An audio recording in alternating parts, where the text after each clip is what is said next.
అబ్బాయి నా కొడుకు అండి, భానుప్రసాద్ నా పేరు శ్రీను. పిడిసి ప్రాబ్లం అండి. పిడిసి వచ్చి కుర్రోడు మా అన్న తినేటప్పుడు పడిపోయాడండి. ఎక్కడికి వెళ్తే అక్కడ పడిపోయి ఉండేవాడండి. ఆల్రెడీ చదువు మానిపించేసి ఇంట్లో కూర్చోబెట్టి మందులు వాడామండి. అలా కాకినాడ, రాజమండ్రి మొత్తం సెలవు ఊరు తిప్పామండి. ఎక్కడ న్యాయం జరగలేదండి. మాకి జరగకపోతే 3 లక్షలు బట్టి మందులు వాడామండి. అలానే ఎక్కడ మళ్ళీ న్యాయం జరగలేదండి.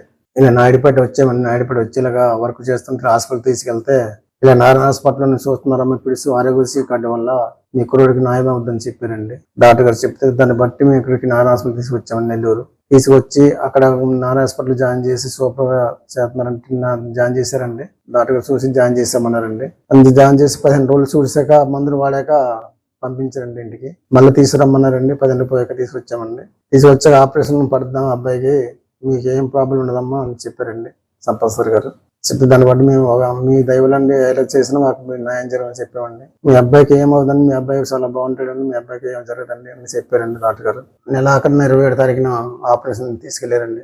మా కొడుకు తీసుకెళ్లి ఆపరేషన్ చేసి అప్పచెప్పారండి. చేసిన కానీ ఇప్పటికి ప్రస్తుతానికి ఏమి రాలేదండి. 2 నెలలు బట్టి అబ్బాయి మటుకు సూపర్ ఉన్నాడండి. సంపత్ సార్ బాగా గౌరవించి బాగా మా అబ్బాయికి బతికించారండి. అది మా సంతోషం.